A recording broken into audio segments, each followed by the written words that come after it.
從空中鳥瞰武則天的乾陵，猶如一直蓄勢騰飛的鳳凰，可為何到了如今卻被挖開心臟，往裡注滿了水，甚至還要斬斷右翅釘死尾巴呢？難道說其中包含了不可言的風水大道嗎？眾所周知，在華夏幾千年的歷史中，歷代帝王的陵寢從始至終都是盜墓賊的重點關照對象。從早期已然被盜挖殆盡的先秦陵墓，再到東西兩漢的帝王陵，以及後世的宋朝更是如此。其中宋理宗趙雲的头蓋骨還被挖出來做成了酒杯。明代13陵中万历皇帝的定陵也於1960年被郭沫若带头挖掘。唐代18陵大多數也被盜挖殆盡，可唯獨武則天的乾陵是個例外，上千年來依舊完好無損。乾陵位於陝西咸陽市的乾縣北部，距離縣城6公里的梁山之上，是唐高宗和武則天的合葬墓。1958年時，當地幾位農民在開山炸石的過程中无意間炸出了墓穴道口，隨後確定了乾陵的大概位置。就當人們打算大範圍挖掘乾陵時，有着大智慧的周總理駁回了他們的想法，因為周总理覺得當時沒有完善的挖掘條件，一旦動工必定會讓裡面的文物受損，挖掘的工作只能等待後人來進行。而當考古團隊仔細勘察乾陵地貌時，驚奇地發現此處不愧是华夏女帝的安息之處，依山為陵，帝王墓和地下的龍旗完美結合，地上還有凤騰凰飛的數條山脈，陰陽結合的同時符合了女帝的身份。下龍上鳳的地勢也對應了武則天與唐高宗的合葬形式。而關於武則天選定皇陵的過程則還有一段趣事。傳聞女帝在登基後一直苦於沒有找到一個絕佳的陵寢，於是便傳來李淳風和袁天罡二人，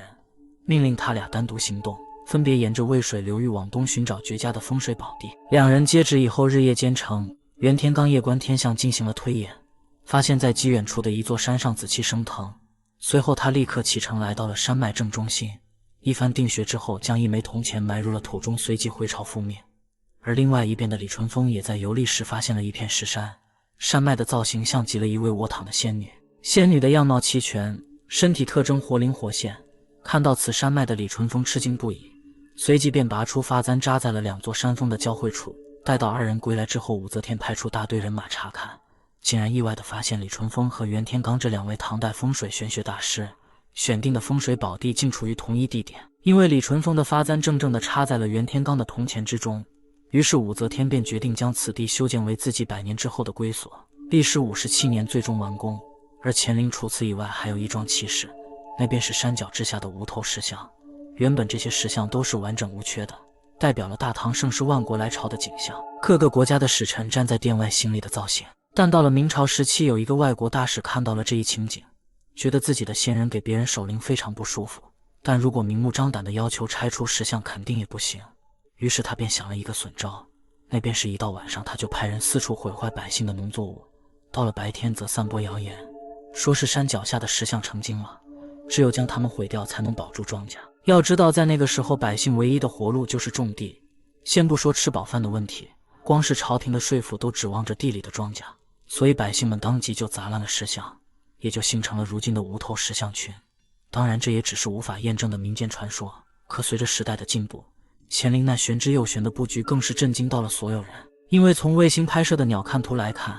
武則天乾陵的輪廓非常奇特，像極了一個展翅騰飛的鳳凰，左右兩邊的翅膀栩栩如生，下方的尾翼以及嘴部都活灵活现。這個場景就算不懂的外行人也能感受到2個字，那便是風水。而不知道從什麼時候開始，鳳凰的心臟位置被挖空變成了水庫，右翅以及尾翼都被釘死，仿佛刻意的不想讓這只鳳凰騰飛一般。前些年也有專家解釋了這個事情，所謂的挖心注水其實就是一個供水的利民工程，展翅釘尾則是修建的公路，根本不涉及到風水。那麼對此說法你怎麼看呢？